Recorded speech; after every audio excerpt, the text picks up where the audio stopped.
Good afternoon, everyone. First of all, I'd like to say a thank you. When I spoke last week, I asked you to stay inside once again, and you did. I asked you to continue to social distance, and you did.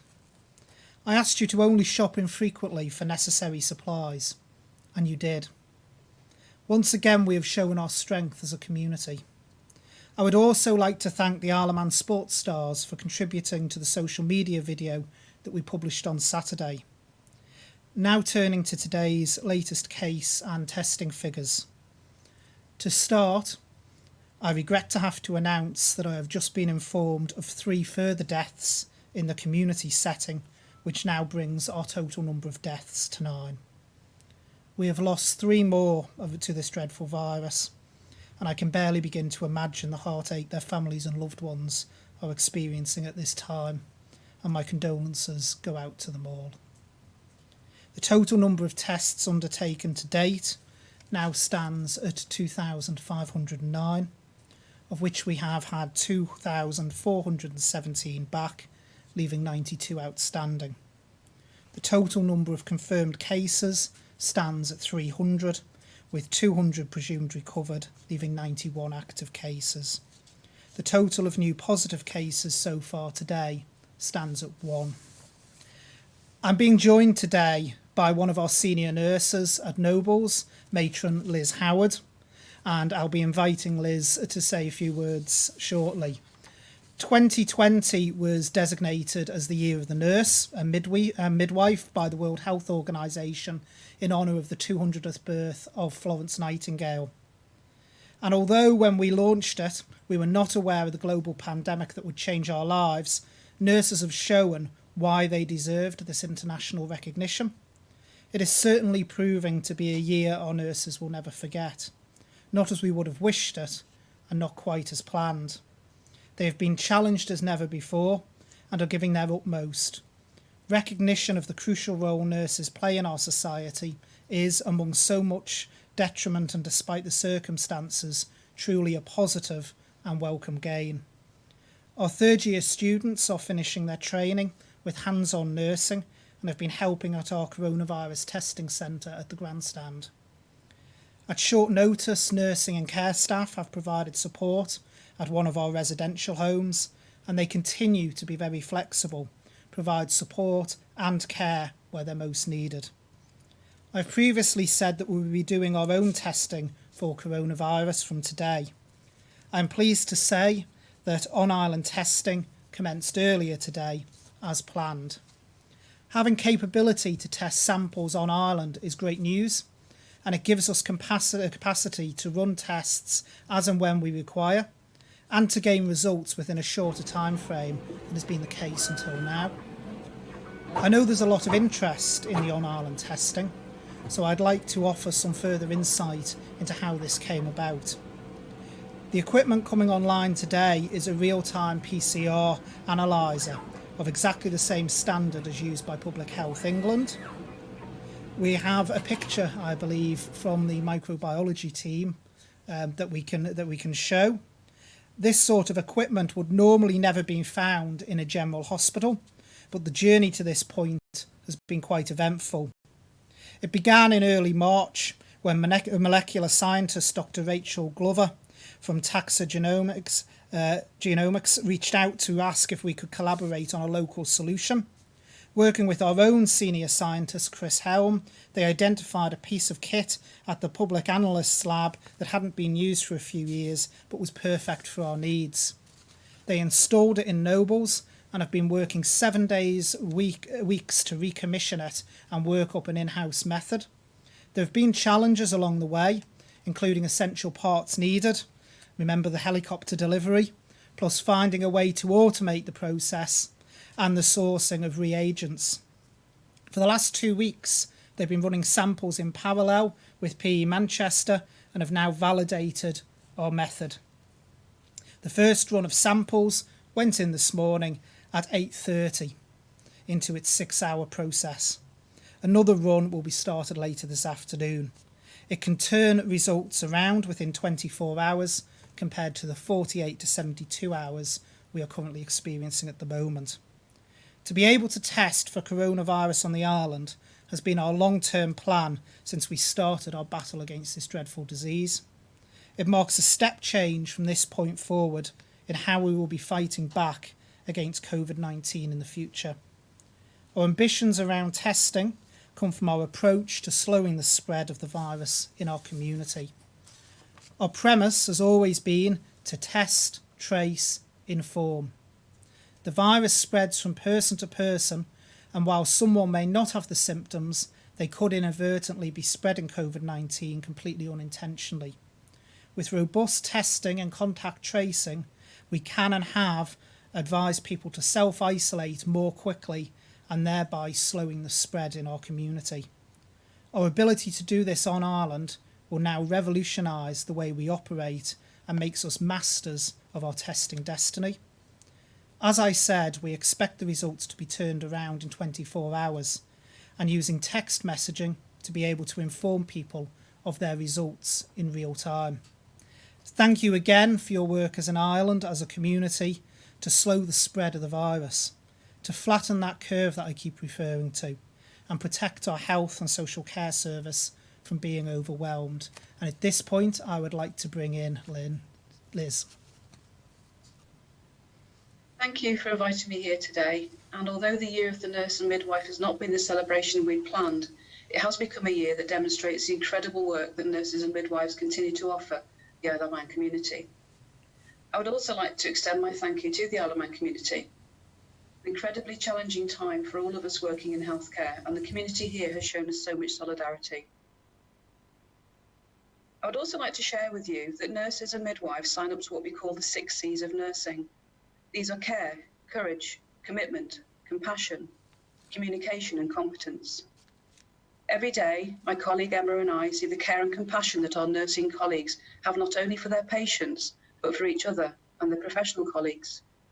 Every day, we see the commitment and courage of our colleagues to do extra shifts and work in areas that are new to them, which is unprecedented in the world that is now COVID-19. Finding new ways to communicate with families and loved ones has been inspiring, and finding new ways to communicate with each other and our professional colleagues continues to be developed and changes daily.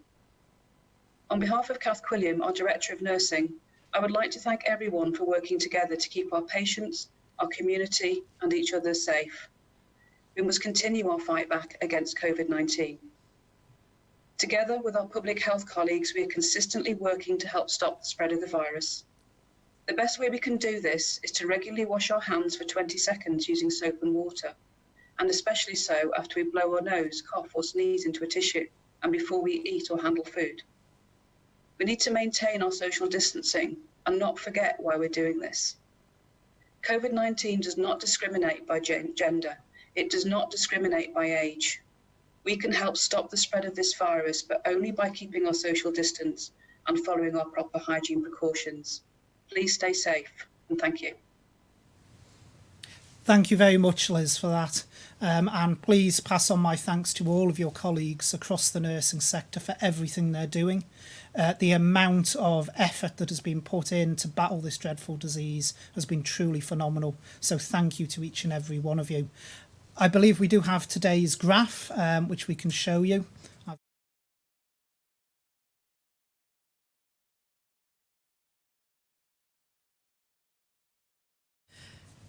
Okay, I will move on to questions from the press, and I start off with Josh from ITV. Thank you, Minister. Obviously, our thoughts are with the family of those who have died. Are you able to offer any more information on this, and can you confirm if they were in Abbotswood nursing home? I can confirm that all 3 were from Abbotswood. As I've said, Josh, and I explained at a previous press briefing, the issue with community deaths is there's a lead-in time before we can report them, because when someone dies in a hospital setting, we know why they've been admitted, and we've got that data, so hospital deaths are reported quite quickly. With community, we have to go through a process with the coroner of establishing death, but yes, tragically, all 3, I believe, are from Abbotswood. Okay, so based on that, what reassurance can the government give people that their takeover of the home is having an effect? Well, again, Josh, we've gone in. We are coping with what's happening there in the home.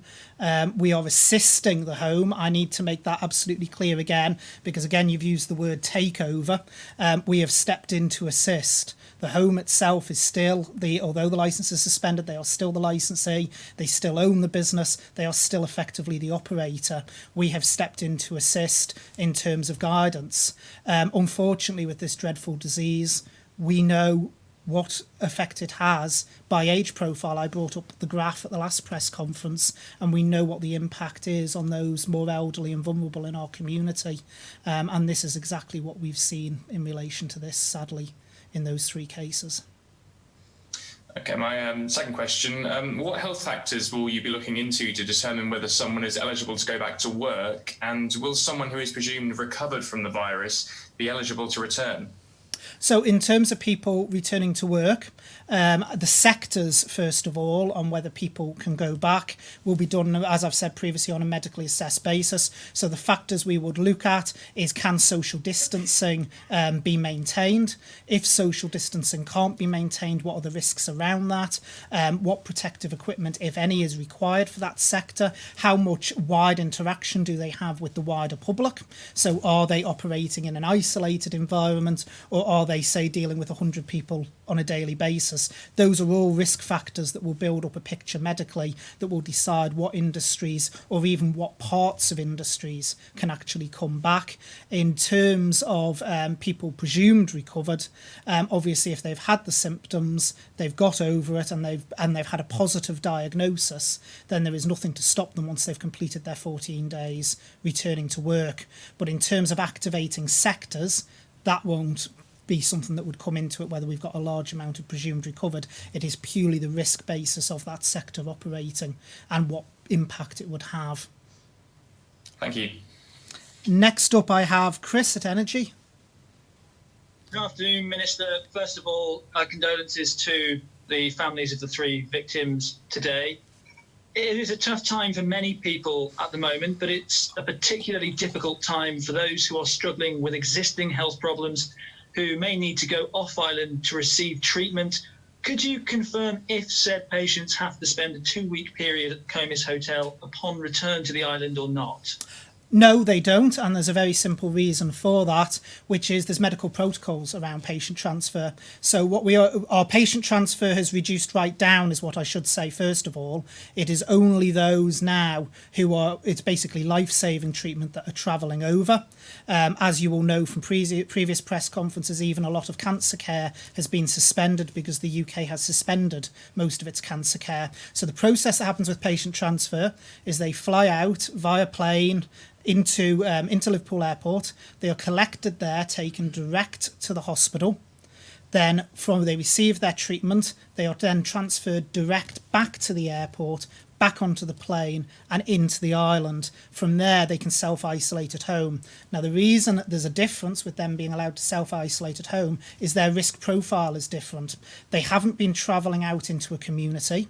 They haven't had experience of multiple different people in the same way as, say, someone who's been wandering around Liverpool or Manchester.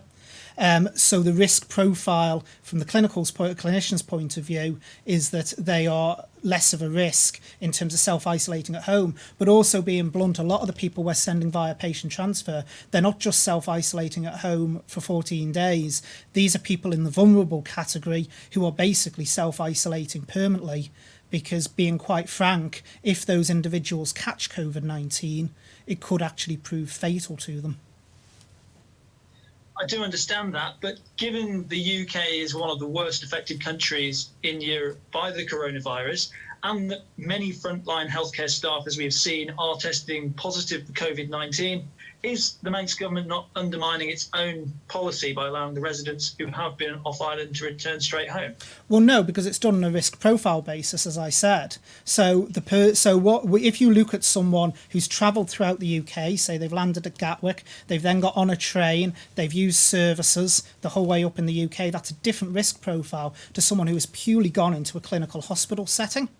So, for instance, services in the UK are risk managed around health. So, for instance, any service where there is an outbreak of COVID-19, that area of the hospital is shut down, it is deep cleaned, etc. So there is more containment in that sense. If you've got someone wandering around UK communities, say in London, they've got more chance of contracting the virus. So it's about risk profiles. And as I say, these individuals, they're not just in isolation for 14 days. Most of the ones I know of, they're in permanent self-isolation, because if they do contract COVID-19, it could prove absolutely fatal to them due to their vulnerabilities. Thank you. And as we continue to increase our capacity for testing here on the Isle of Man, is there a possibility that those who do return from off island, if they are tested after a couple of days to show that they do not have symptoms, they do not have the virus, they are allowed back to their own homes? Well, yeah, Chris, I think Henrietta covered this off at a couple of press conferences ago when the Director of Public Health came along. What we've got to remember is there's always false negatives as well with any form of testing. And as Henrietta explained around the swab testing, it checks for viral load. If people are early in their symptoms, there is the risk that it won't actually show up. So that is why even people on Ireland who are told to self-isolate at home, even if their test comes back negative, they still have to complete the 14-day isolation. So that wouldn't change. So in terms of returning travellers, and I've said this time after time, it's a heartbreaking decision that had to be made in terms of quarantine. I hope that none of my successors in years to come as Minister to Health have ever had to be involved in decisions like that. But it is absolutely clear that if we end up with a second bounce effect of viral load in the community, that could be devastating for the community at large. All decisions are kept constantly under review, and repatriation will be no different. And over time, we may be able to relax that. But the firm view, the absolutely unanimous view of our clinical leadership team is that quarantine is the right approach for those residents returning, and that still remains the view today. Thank you very much for clarification on that. Okay, I move on to Alex at the BBC. Hello, Minister. Hi. You'll obviously be aware that people on the Isle of Man who've been classed within the vulnerable categories have received a 2-page letter from the DHSC in recent days. I'm just wondering who collates and manages this list of vulnerable people, and how are these people's conditions being flagged to healthcare professionals? Well, we actually have digitised records now. One of the things that was being developed before I became minister and then was completed when I took over. So we have a much more integrated system. There's adult social care as well that obviously maintains a list of who they are in contact with that is vulnerable in the community. So it's multidisciplinary. It's across DHSC. One of the things I've said continuously since I became minister is that in DHSC we are moving away from operating in silo mentalities. So it is every single part of DHSC, from adult social care to those who deal with the more vulnerable in society, coming together to compile that list. GPs as well have been involved in that process. So we've had primary care involved. So it's a multitude of disciplines that have come together to be able to build it. Thank you. And just to move on to the very unfortunate and sad situation down in Ballasalla at the nursing home there, can you confirm how many DHSC staff are currently on the premises and how many Abbotswood employed staff are currently on the premises working? I don't have those figures with me as to what the mix of staff is, but the key important thing is they're working together as a team. That's the whole purpose of this. We are there to assist the home. I need to emphasise again, this hasn't been DHSC come in and just take it over.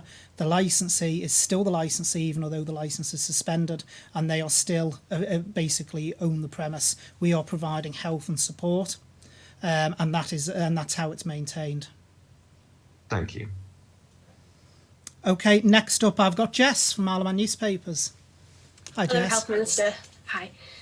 So other than increasing the speed of test results at the on-island testing centre, what tangible differences will the online testing centre make on here in the island battling coronavirus?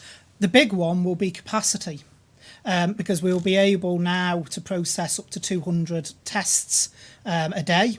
So what we can look at is we can look at doing, as we see our community testing slowing down, which again, as I've pointed out over the last couple of press briefings I've done, that's what we've seen. We've seen a drop off in the calls coming through 111 and referrals in. What we can do is start looking at more proactive testing. So we can look at things like key worker testing. We can look at wider testing in nursing homes for those in a more vulnerable setting. And then longer term, we can look at reprofiling how we do our community testing. So that's the benefit of it. But also the other big benefit is the turnaround in time, where you said other than, but that's very crucial, because if we're turning tests around in 24 hours and we're getting the results back, that means we can do the contact tracing earlier. So it limits the amount of people that someone who's been positive might actually have come into contact with, and their contacts might have come into contact with. So by getting those test results early, it allows us to really push on the contact tracing and breaking the chain of the virus, which is the whole point of the testing. Okay.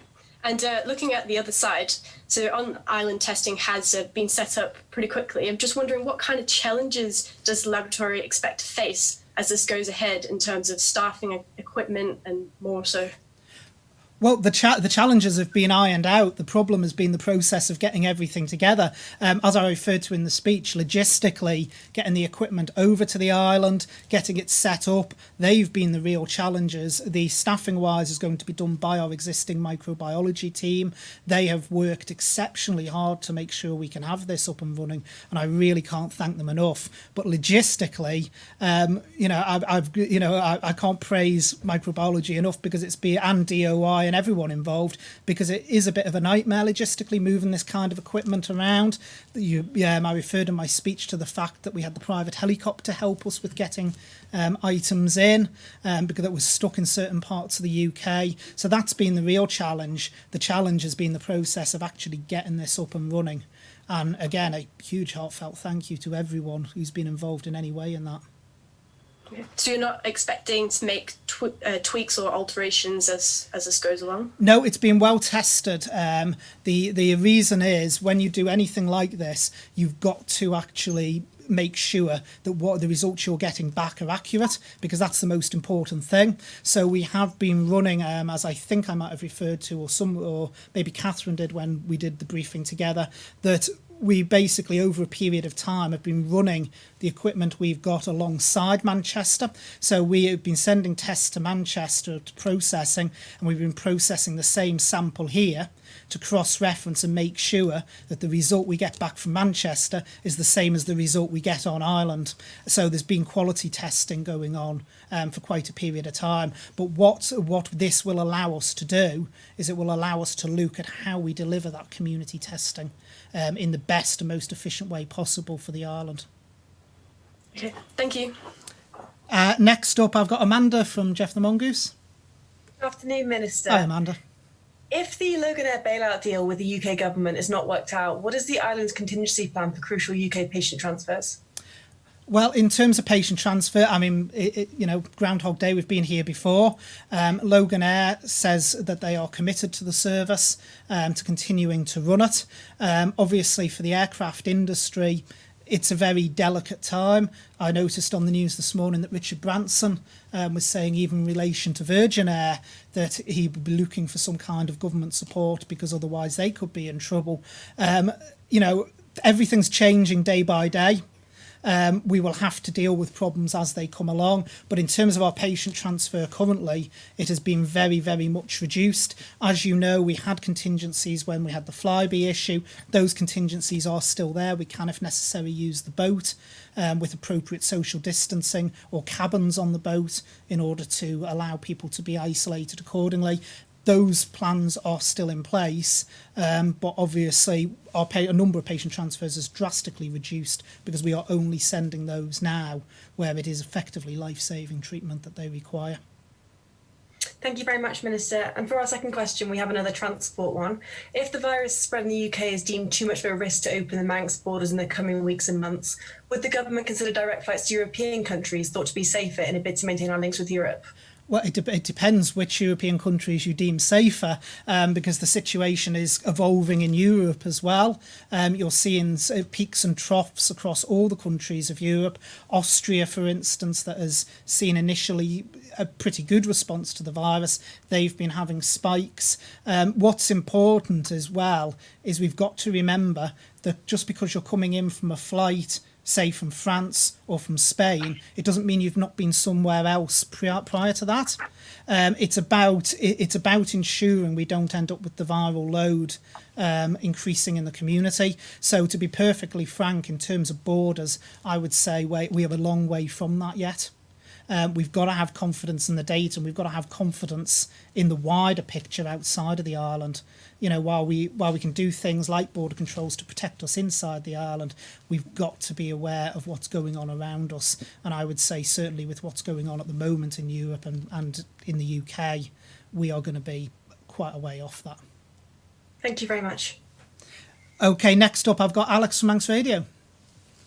Good afternoon. We're hearing a lot of concern regarding Ramsey Cottage Hospital that the isolated dialysis wing is now effectively alongside the relocation of the minor injuries unit from Nobles. Can you give us your reaction and any assurances over the close proximity of these two areas, especially with those on dialysis with immune system issues? Yeah, so clinical space is divided off. It's in terms of clinical, it's not necessarily what is next to each other, it's the processes you have around how that space operates, so who people are coming into contact with when using that space. My understanding is there's very strict protocols up there around that, particularly around those immune at risk individuals, so that they don't end up sitting in the same waiting area. But equally, anyone presenting symptoms of COVID-19 should be ringing 111. They shouldn't be presenting at a hospital anyway. And the COVID wards are at Nobles, which of course is a much bigger space to be able to take that. But in terms of I believe there's actual set protocols in place to ensure that clinical space remains isolated from the rest. So does that mean there's nobody with COVID-19 being treated at Ramsey? As far as I'm aware, no. My other question, if there is another outbreak in a care home like we're seeing at Abbotswood, does the department have the capacity to continue to potentially step in the same way?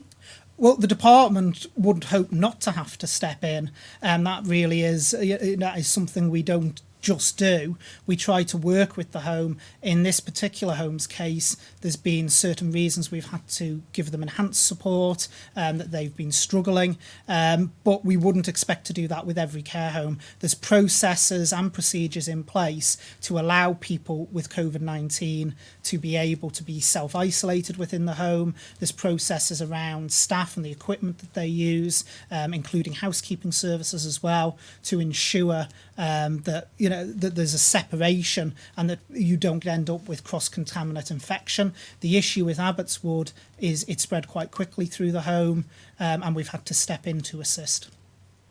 Are you planning contingencies, though, if there are other similar situations in private care homes? Well, it depends upon the situation, because every situation is unique. So some of the homes, for instance, are very easy to divide off into wings. So one of the things you would expect an operator to do in those circumstances is, if they were starting to see widespread transmission, is allocate one part of the home for those who are self-isolating, one that's what you would term a clean area where there's been a deep clean for those who aren't. Some care homes are smaller. We have a multitude of care homes across the island, some very small units, some very large units. So the contingency would really depend upon the care home individually, because every care home is unique, and also the profile of the residents they have is unique as well. Thank you. Okay, next up I've got Leanne from 3FM. Hello, Minister. Hi, Hope you're Leanne. well. I am. My first question, with the confirmation that the online testing facility is now up and running and the turnaround time for test results will now be around 24 hours, is the government's aim still to provide 2 daily coronavirus updates, or is this subject to change? I believe the process at the moment is we will still be providing the 2 updates, so we'll still be doing the 10 a.m. and the 4 p.m. Okay. And my second question, I've read that some police officers in the UK are unable to fine those under 18 if they're breaching self-isolation or social distancing guidelines. What powers do police have on Ireland if they come across youngsters doing the same? Well, if people are under the age limit, then obviously they're the responsibility of their parents. As the Chief Constable said when he did a press conference with me, the police would seek to hold the parents accountable if young people are not abiding by the rules. So ultimately, it's a parental responsibility matter. And as was made absolutely clear by Chief Constable Roberts when he was here, the police will actually take action if necessary against the parents. Thank you. Okay, and then last but not least, he's waited patiently for me. It's Paul, MTTV. Thank you, Minister. I need to walk you back on what you were saying earlier about this machine now that, if someone's coming back on the boat, they can't just have the test because you said it might not be accurate. So the question, I suppose, is how accurate is your machine? Will it give false positives and all that sort of thing? So in other words, a second test may be required. First of all, I need to clarify, I didn't say it wasn't accurate. I said, as with any form of testing, there is always false positives, false negatives. No testing is ever 100%. But we know particularly from testing around the world that if people are asymptomatic, so they're not showing symptoms, and it's early in the 14-day incubation period of this virus, then the viral load might not necessarily be picked up by testing. So say you've literally contracted it that day, the viral load has still got to build in your system. So if you were tested on day 14 of your incubation, or day 1 if you want to reverse the numbers of your incubation period, the test might not necessarily pick that up, but it would, say, 7 days later. So we've got to be very careful about thinking testing is the great panacea. The actual test that would be more effective, if there was one that actually worked, which I think I've referred to before, is antibody testing. But unfortunately, as we know, the antibody testing that is available for this virus, when it was run through trials, on average, it was about 30% accurate. So that just is not an acceptable level. The incubation period has to be 14 days. It seems like by 7 days, wouldn't something be known and you could have a second test and then they could go out? Quite possibly. We know the virus can incubate up to 14 days. We know that. Most people show symptoms between 5 and 7 days after contracting the virus, but not everyone. And, so it's absolutely essential we stick rigidly to the protocols. The numbers we've come up with haven't just been drawn out of a hat, Paul. I can promise you they have been well and truly debated by our medical clinical leadership team, and we have played it very safe. So, for instance, the UK has the 7-day rule. After people show symptoms where they self-isolate for 7 days, but we know that people can actually still be infectious past that, which is why here on the island we've stuck to the 14. In fact, a case in point in the UK was the Prime Minister, Boris Johnson, who actually only really started deteriorating, I think it was on day 10, after him actually contracting the virus. Thank you. This one has come in from someone who's got in contact with me. Maybe the matron would like to have a go at this one. I haven't had a question yet for her. And this is up at the hospital, and particularly in the COVID area. Apparently paper masks are there for the nurses, but they're being changed every 20 minutes.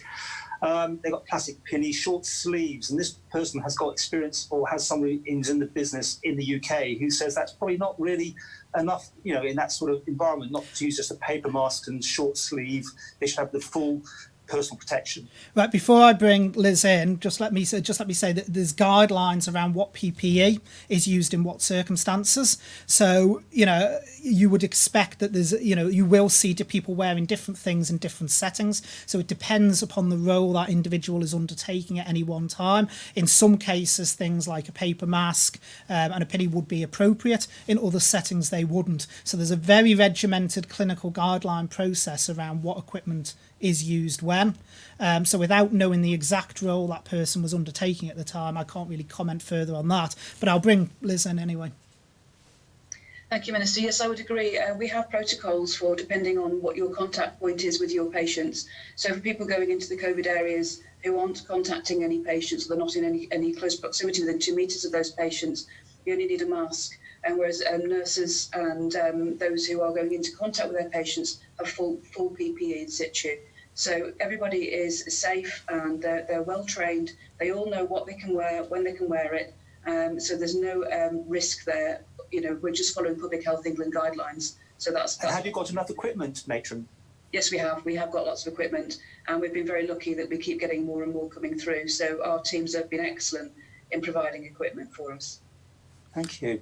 Oh, and Minister, did you say what's the sort of false positives and that sort of thing? Did you have a sort of number that it is the industry standard for having a false positive? Didn't get answer on that one. I believe that with the test, and I think again Catherine touched on this when I did the press conference with her, or I did anyway, that the actual standard is between 90 to 95% accuracy. But again, as I say, you've got to put that against, it depends at which point in the cycle you're testing someone.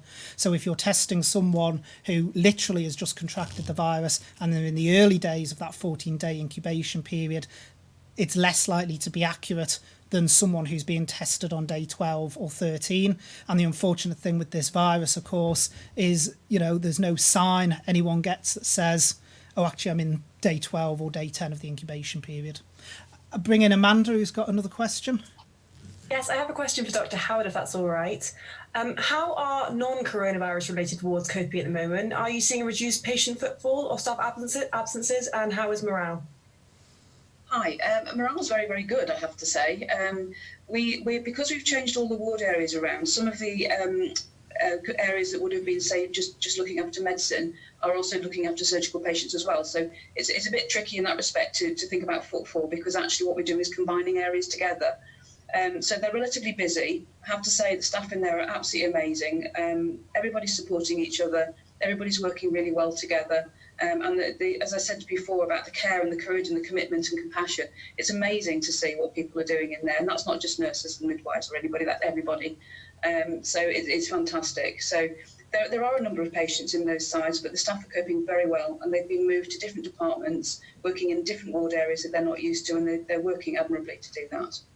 Thank you. And sorry, just one further thing. Are there any, or are there many staff absences? There are a number of staff absences, but not too many, if that makes sense. It's the standard process of staff absence. I don't think it's more critical since the COVID-19 situations come through. But one thing I have noticed is how many people are stepping forward to do extra shifts, and how many people are so willing to work an extra day or an extra half day, just to make sure that their colleagues are well covered. And I can't thank people enough for that. That's been amazing. Thank you very much. Yeah, I mean, can I echo that across the whole of health and social care, the number of people who've stepped forward and said they'll work that little bit extra, or in some cases a lot extra, to try and help their colleagues out. People really are going the extra mile all over the department, and, you know, they're making a real difference. You know, and I, you know, it's phenomenal. It really is. The way I've seen everyone across the whole department pulled together, and the wider community as well, with people stepping up, offers of help to do this or that. You know, we should be exceptionally proud of the way the Isle of Man has reacted to this, because as a community we have pulled together, and we are working together to fight this disease. Well, Paul is waving at me. Has you got a question? Sorry, I thought there was more people to wait. But just to confer that, and conclude with you that the Chief Minister's come back tomorrow. Lawrence Skelly said that Tuesday's the big day for the announcement, and everyone's waiting for that. Is that right? The Chief Minister is back with you tomorrow, Paul. I know he's missed you enormously over the last 2 weeks, and he will be back with you tomorrow, safe and sound. Well, can I thank Liz for coming along today, for doing this with me. Thank you very much for your input, Liz. It's very much appreciated, and I know the press have appreciated it as well. Rounding off, I have 2 shout-outs to do. The first shout-out is for Bob Corkish, a 95-year-old resident at Southlands, our residential home in Port Erin. Bob is doing his own Captain Tom Moore effort and is walking laps of the courtyard there. This has been organised by him and his daughter Angie Eyre, who's well known for her fundraising and campaign work for breast cancer research. I believe that he's raised £6,000 already. Bob wants the money to go to the Friends of Nobles Hospital. He is being supported by staff at Southlands in the challenge, and I'm sure he's heading to be his own media star on Ireland soon. So thank you, Bob, for this tremendous effort. Also, I want to end with a very special shout out. I saw a news story the other day about a lady who is celebrating her birthday, but in self-isolation. Not unusual, you may say. Many of us have celebrated birthdays at home or in self-isolation. But this is a birthday with a difference, as this lady's turning 100. So a massive heartfelt shout out to Kathleen Jenkins on her amazing milestone of reaching 100. I just wish you could have been celebrating in different circumstances, Kathleen, but a very, very happy birthday. And I'm sure all of us across our Ireland community want to celebrate the fact that you've reached that absolutely wonderful milestone. So happy birthday from me.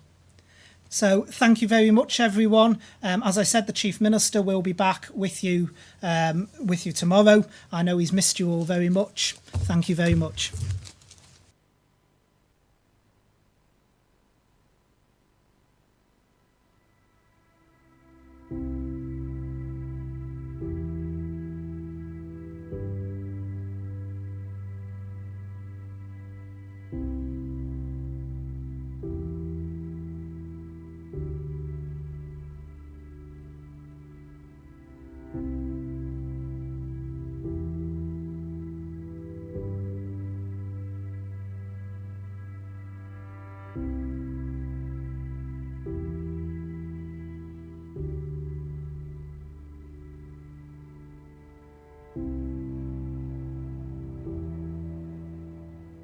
The global pandemic of coronavirus is without doubt the gravest threat we have faced both as an island and as a nation.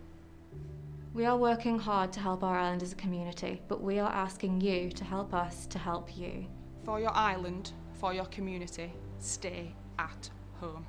For your island, for your community, stay at home. For your island, for your community, stay at home.